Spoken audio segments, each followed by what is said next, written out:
ब्राह्मणों को ध्यान दिलाना चाह रहा हूं कि भारत में सबसे पहला कत्लेआम अगर किसी का हुआ तो कश्मीरी पंडितों का हुआ। अब मैं ये कहूंगा तो आप कहेंगे हाँ मुसलमानों ने किया था। 1990 में जिस समय कत्लेआम हुआ, सत्ता की चाबी भाजपा के हाथ में थी। बीपी सिंह को समर्थन दे रही थी बीजेपी। अगर वो कहती कि सेना भेजो नहीं तो हम समर्थन वापस ले लेंगे, तो सरकार गिर जाती। ठीक उसी तरह से आज मणिपुर में कत्लेआम हो रहा है, सेना नहीं भेजी जा रही है। ये कत्लेआम इसलिए कराए जाते हैं ताकि समाज में ऐसी खाई बढ़ जाए कि फिर समाज मिलकर न काम करे। कश्मीरी पंडितों का 90 में कत्लेआम हुआ और भाजपा के नेता राम रथ यात्रा निकाल लिए गुजरात से बिहार तक। परिणाम क्या हुआ कि ब्राह्मण और मुसलमान अलग हो गए, कांग्रेस कमजोर हुई। यानी उनका इरादा ब्राह्मणों को बचाना नहीं था, अपनी पार्टी को बढ़ाना था। बहुत खरी खरी बात कह रहा हूं। 95% लोग तो यही जानते हैं कि जिस समय कश्मीरी पंडितों का कत्लेआम हुआ तब कांग्रेस सत्ता में थी।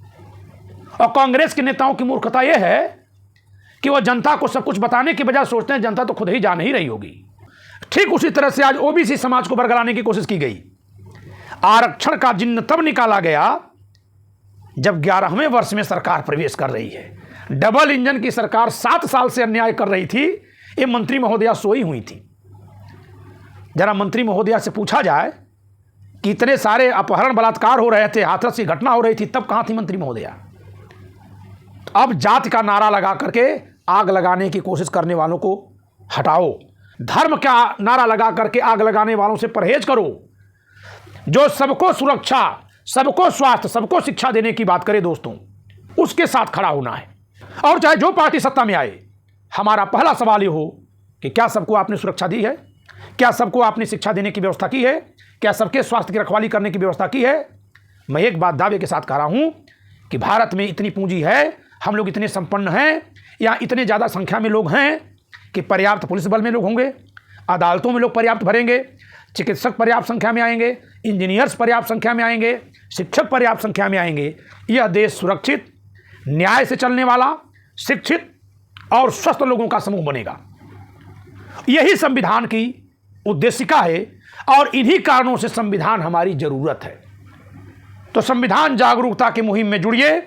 हेलो दोस्तों, आप सभी का the logical Indian YouTube channel में बहुत बहुत स्वागत है। मैं हूं एडवोकेट पंकज कुमार त्रिपाठी, लखनऊ से। दोस्तों, आज मैं चर्चा करूंगा कि संविधान हमारे लिए जरूरी क्यों और इसे कैसे मजबूत बनाया जा सकता है। फिर से समझिएगा, संविधान को मजबूत बनाना कोई संविधान पर आसान करना नहीं है, बल्कि हम सबके जीवन को सुखमय बनाने के लिए, सुविधापूर्ण जीवन बनाने के लिए संविधान को मजबूत करना हमारी विवशता है, हमारी जिम्मेदारी है। और क्योंकि हमारे लिए ही ऐसा होना है, इसलिए हमारा दायित्व है। तो दोस्तों, संविधान जागरूकता से ही संविधान मजबूत होगा। जागरूकता का मतलब कि संविधान में क्या लिखा है, कैसे काम करता है, किस संस्था का, किस व्यक्ति का, किस पदाधिकारी का क्या कर्तव्य है, अगर वह उस अपने काम को सही से नहीं करेगा तो क्या प्रभाव पड़ेगा। इन सब बातों को आम जनता के लिए जानना बहुत जरूरी है। क्यों जरूरी है, मैं एक उदाहरण दे रहा हूं। आप बताइए दोस्तों कि अक्सर लोग कह रहे हैं कि यदि संविधान का उल्लंघन हुआ तो सुप्रीम कोर्ट क्यों मौन है। बहुत अच्छी बात है, लेकिन क्या आप ये नहीं सोच रहे हैं कि संविधान का उल्लंघन हुआ ही क्यों? संविधान का उल्लंघन 2 जगह हो सकता है। एक आम आदमी में से कोई कर दे, दूसरा वो करे जो संविधान की शपथ खाकर बैठा है। जब जो संविधान की शपथ खाकर बैठा अगर वही उल्लंघन करेगा तो सुप्रीम कोर्ट कैसे बचा पाएगा? संविधान की जानकारी क्यों जरूरी है? इसलिए जरूरी है कि जिससे लोकतंत्र में जनता तंत्र पर संविधान के हिसाब से नियंत्रण रख सके। अभी तक 70 वर्षों की राजनीति में क्या हुआ? शुरू के 20-25 वर्षों को छोड़ दिया जाए तो उसके बाद जाति या धर्म के हिसाब से हमको सोचना सिखा दिया गया। मसलन ये कि सत्ता में बैठा व्यक्ति अगर मुसलमानों के खिलाफ काम कर रहा है तो बहुत अच्छा है, हमारी जात के थानेदार बना रहा है, हमारे जात के एसपी बना रहा है, हमारे लिए आरक्षण बढ़ा रहा है, आरक्षण को नहीं बढ़ा रहा है, SC/ST एक्ट को लागू कर रहा है, नहीं कर रहा है, हम इसी आधार पर सोचते रहे हैं। लेकिन क्या हमारा जीवन इतने से चलना है? जी नहीं। सबसे पहली जरूरत हम सबके लिए जो होती है वह है सुरक्षा की। सुरक्षा की जरूरत के लिए पर्याप्त पुलिस बल चाहिए, पर्याप्त पुलिस बल। अब मणिपुर में लोग मर रहे हैं, जम्मू कश्मीर में पंडितों का कत्लेआम हुआ, जब उन्हें सुरक्षा ही नहीं मिली तो सारे पद मिलकर क्या होगा? इसका यह मतलब नहीं कि मैं इन चीजों का विरोध कर रहा हूं। मैं पहली प्राथमिकता की बात कर रहा हूं कि सबसे पहली प्राथमिकता सुरक्षा की है, जो सबको चाहिए। कुछ चीजें हैं जो इनको दी जानी चाहिए, इनको रोकी जानी चाहिए, से सारी चीजें तो सबको चाहिए ना। लेकिन हमारे नेताओं ने केवल हमें उन चीजों की तरफ उलझा दिया जो इनको चाहिए, इनको नहीं चाहिए, ताकि लोग आपस में लड़ें। तो सबसे पहले पर्याप्त पुलिस चाहिए। पर्याप्त पुलिस क्यों चाहिए? क्योंकि भारत के संविधान के अनुच्छेद 14 में लिखा गया है कि सभी व्यक्तियों को कानून का संरक्षण मिलेगा और समान रूप से मिलेगा। कानून का संरक्षण मिलने का मतलब है अपराध से मुक्ति। अब अपराधी खत्म तो हो नहीं जाएंगे, अपराध तो कर ही देंगे।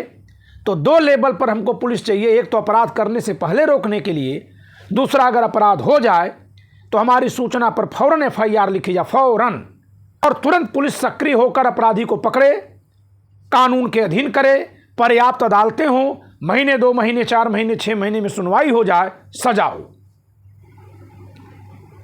इसके लिए हमारे नेताओं ने क्या किया? इसके लिए हमारी वर्तमान सरकारें या इसके पहले की सरकारें या जो सरकारें आने वाली हैं वो क्या एजेंडा तय कर रही हैं? ये लांछन के रूप में मैं नहीं पूछ रहा हूं, नहीं, लांछन का खेल बहुत हो चुका है। ये हम सबको अब पूछना होगा। मैं फिर से कह रहा हूं, अभी आप सड़क पर जा रहे हैं, कहीं आपके साथ कोई मारपीट कर दे, आप बुलाइए पुलिस, FIR लिखवाने जाइए, सबसे पहले भगा दिया जाएगा। मोबाइल अगर छीन ली गई, चेन स्नेच हो गया, FIR नहीं लिखी जाती है। क्यों नहीं लिखी जाती है? क्योंकि पर्याप्त पुलिस नहीं है, और ऊपर का जो राजा बैठा हुआ है वो कहता है कि इतने कम पुलिस कर्मियों से ही तुमको अपराध रोकना है, अगर अपराध हुआ तो बर्खास्त। तो उसके लिए बड़ा अच्छा होता है कि अपराध रोकने की बजाय वो अपराध को दर्ज ही नहीं करेगा। जब दर्ज ही नहीं करेगा तो अपराध हुआ माना ही नहीं जाएगा आंकड़े में, और इसका फायदा किसको मिलता है? अपराधियों को। वो फिर आके कहेगा क्या किए, थाने पर गए थे ना। होता है कि नहीं होता है दोस्तों, जरा बताइए। गांव में कोई जबरा, कोई दबंग, कोई लफंगा किसी को सताता है, अगर उसके सताए हुए व्यक्ति के एक बार थाने जाने पर पुलिस आए और एक्शन ले तो दोबारा हिम्मत करेगा? नहीं करेगा। लेकिन क्योंकि वहां पुलिस पर्याप्त संख्या में है ही नहीं। जी हां, सबसे पहली बात यह है कि पुलिस पर्याप्त संख्या में नहीं है, और बहुत दिनों से नहीं है।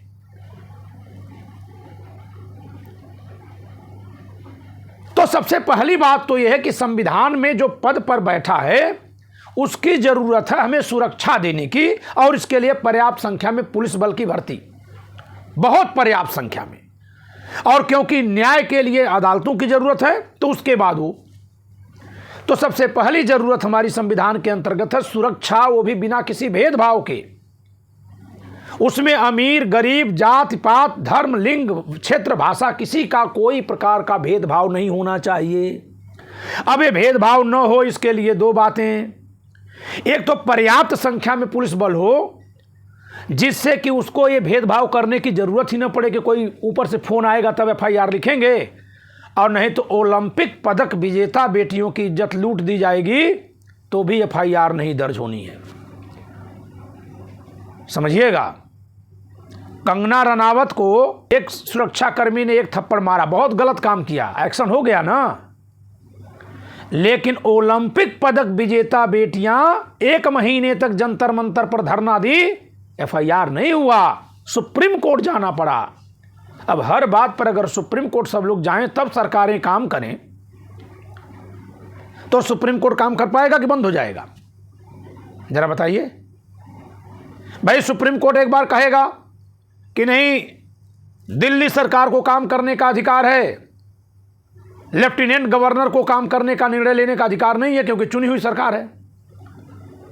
यह निर्णय कर दिया सुप्रीम कोर्ट ने, मामला तो गया ही था। अब यह जब निर्णय आया तो इसको दोनों लोग मान जाते, नहीं, जिसका लेफ्टिनेंट गवर्नर है वो संसद में बहुमत रख रहा था, उसने एक कानून बना दिया। संविधान की व्याख्या वाले फैसले को पलटने के लिए संसद ने कानून बना दिया।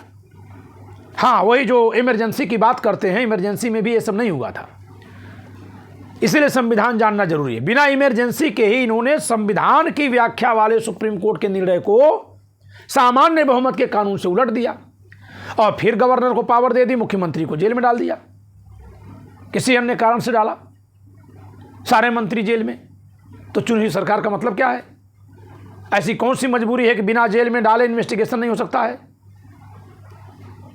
और फिर वही अगर मजबूरी है कि बिना जेल में डाले साक्ष्य मिटा देगा कोई, तो ब्रजभूषण शरण सिंह जिन पर यौन उत्पीड़न का आरोप था उन्हें क्यों नहीं गिरफ्तार किया गया? यानी सरकार में जो बैठा होगा, अगर वो संविधान के हिसाब से काम नहीं करेगा तो आप कितनी बार सुप्रीम कोर्ट जाएंगे और सुप्रीम कोर्ट कितने मामलों को देखेगा?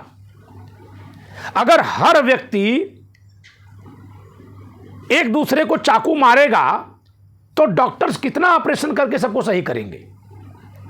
यानी एक तरह से अपने गलत हरकतों को छुपाने के लिए सुप्रीम कोर्ट क्यों नहीं करता, सुप्रीम कोर्ट क्यों नहीं करता, इधर नेता मोड़ रहे हैं। और हम लोग, बहुत सारे लोग हमारे में से उम्मीद से, अब बहुत सारे लोग उससे दायित्व जताने के लिए कि आप क्यों नहीं देख रहे हो। कितना देखेगा वो? क्यों देखेगा? वही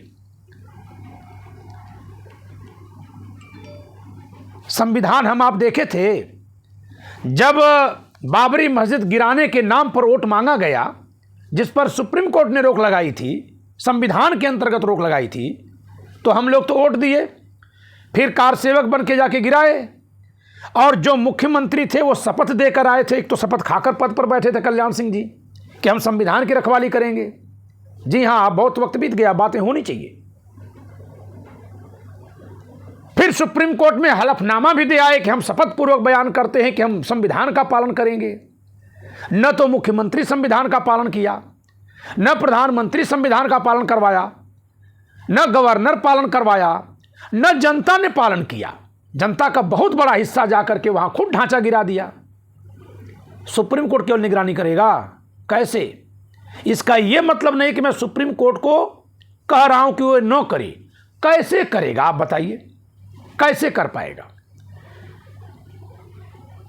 तो इसलिए ही संविधान जानना जरूरी है कि हमारे नेता हमें गलत मुद्दों में फंसा करके एक दूसरे से लड़ाते ही न रहें।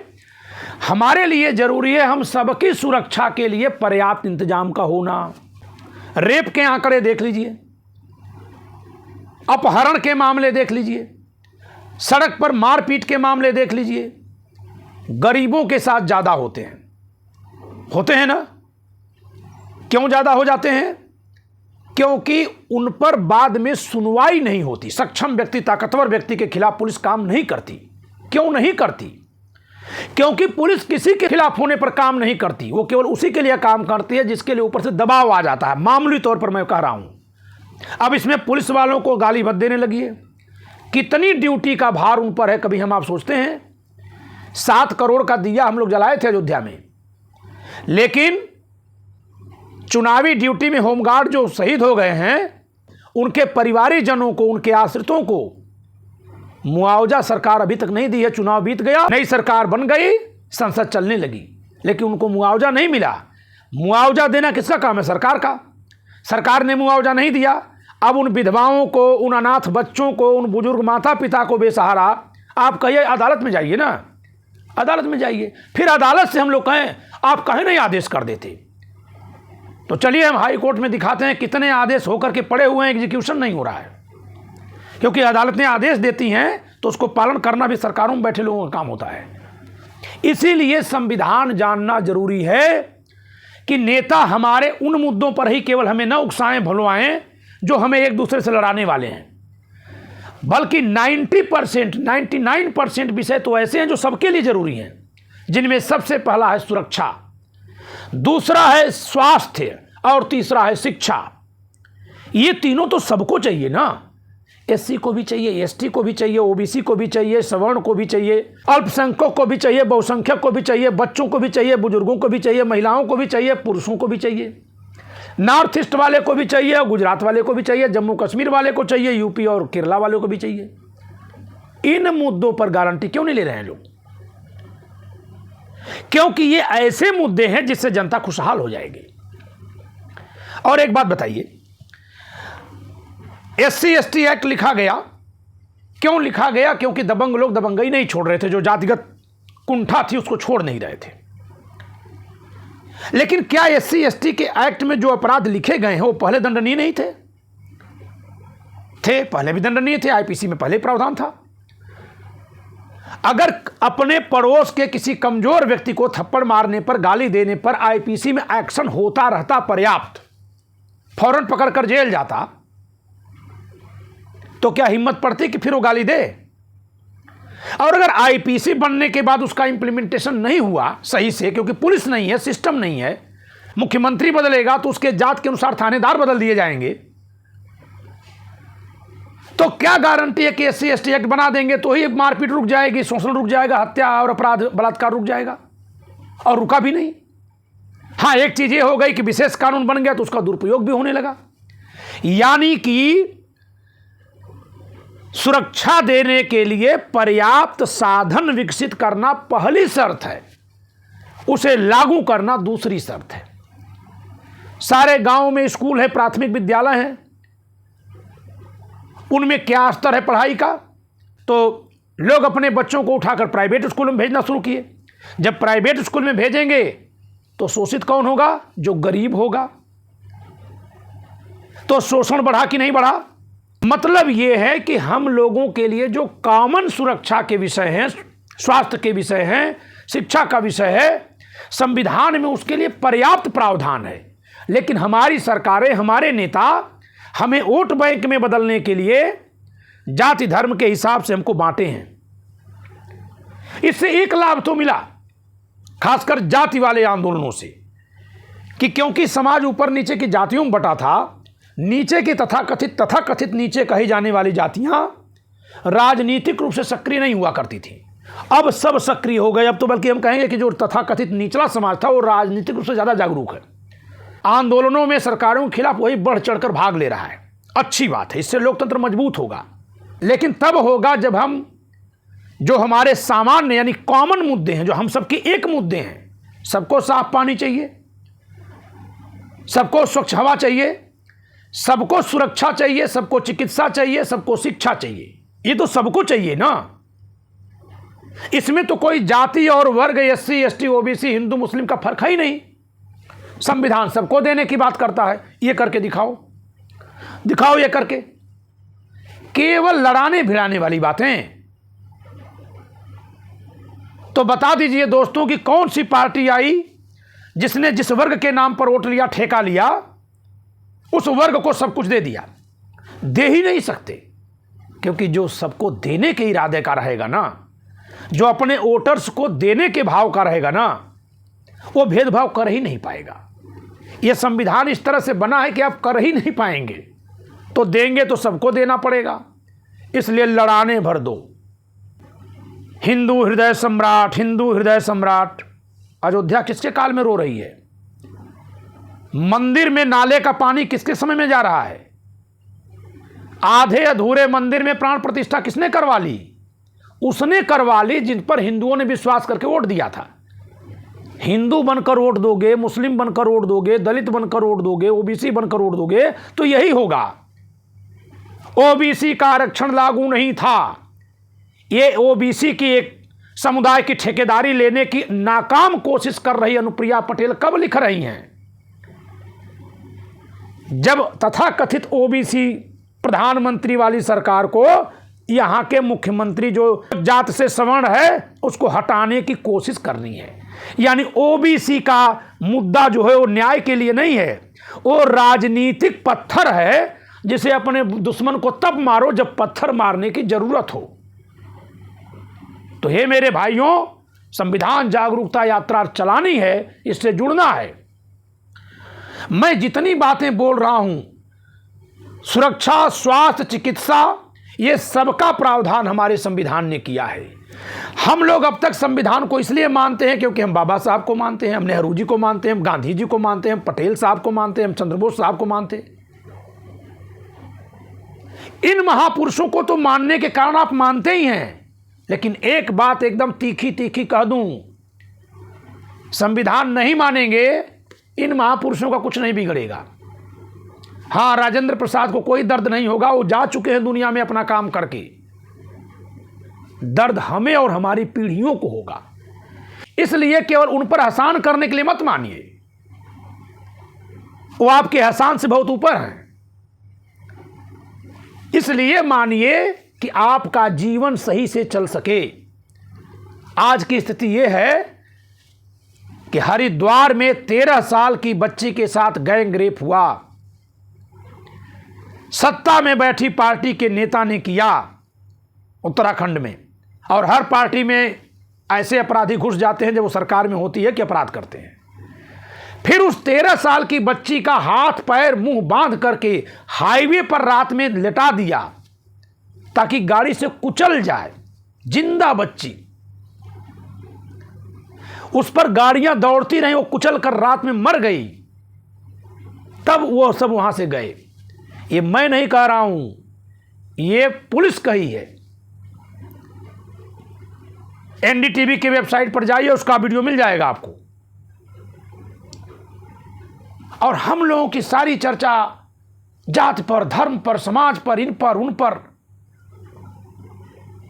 जब से सरकारें आग लगाने वाली आ गई तब से हर जगह कहीं ना कहीं आग लग रही है। और मैं सवर्णों को, ब्राह्मणों को ध्यान दिलाना चाह रहा हूं कि भारत में सबसे पहला कत्लेआम अगर किसी का हुआ तो कश्मीरी पंडितों का हुआ।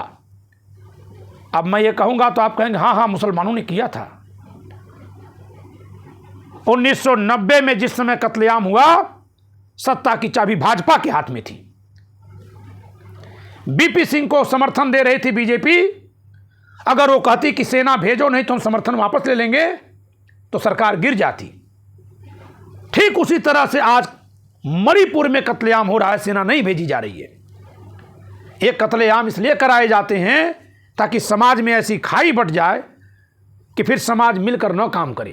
कश्मीरी पंडितों का 90 में कत्लेआम हुआ और भाजपा के नेता राम रथ यात्रा निकाल लिए गुजरात से बिहार तक। परिणाम क्या हुआ कि ब्राह्मण और मुसलमान अलग हो गए, कांग्रेस कमजोर हुई। यानी उनका इरादा ब्राह्मणों को बचाना नहीं था, अपनी पार्टी को बढ़ाना था। बहुत खरी खरी बात कह रहा हूं। 95% लोग तो यही जानते हैं कि जिस समय कश्मीरी पंडितों का कत्लेआम हुआ तब कांग्रेस सत्ता में थी। और कांग्रेस के नेताओं की मूर्खता यह है कि वह जनता को सब कुछ बताने के बजाय सोचते हैं जनता तो खुद ही जान ही रही होगी। झूठ जब फैलाया जाता है तो प्रकाश पुंज बढ़ाना पड़ता है। ठीक उसी तरह से आज ओबीसी समाज को बरगलाने की कोशिश की गई। आरक्षण का जिन्न तब निकाला गया जब 11वें वर्ष में सरकार प्रवेश कर रही है। डबल इंजन की सरकार 7 साल से अन्याय कर रही थी।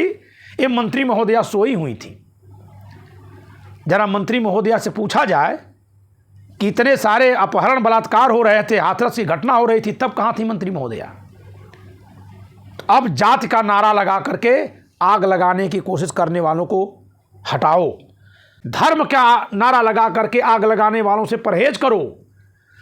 जो सबको सुरक्षा, सबको स्वास्थ्य, सबको शिक्षा देने की बात करे दोस्तों, प्राथमिक रूप से उसके साथ खड़ा होना है। और चाहे जो पार्टी सत्ता में आए, हमारा पहला सवाल ये हो कि क्या सबको आपने सुरक्षा दी है?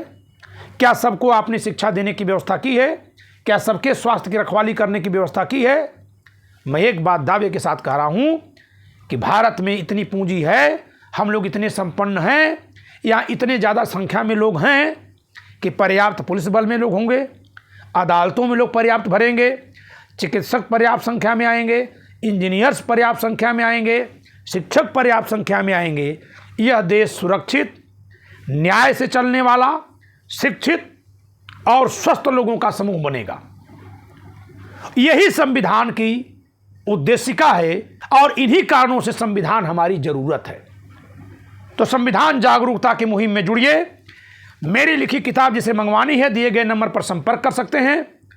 और बहुत ही जल्दी हम संविधान जागरूकता का कार्यक्रम करने जा रहे हैं। मैंने कहा है कि हम पहले उत्तर प्रदेश की किसी एक लोकसभा सीट पर कार्यक्रम करेंगे। बहुत सारे लोगों का निमंत्रण आ रहा है। जो कोई चाहे वो निमंत्रण दे, सहयोग करे, सहयोगी बने, तन से, मन से, धन से, तन और धन से नहीं तो मन से यानी दुआओं से आपका सहयोग हमारी पीढ़ियों तक संविधान को सुरक्षित रखने के हमारे प्रयास के लिए बहुत जरूरी है। जय संविधान।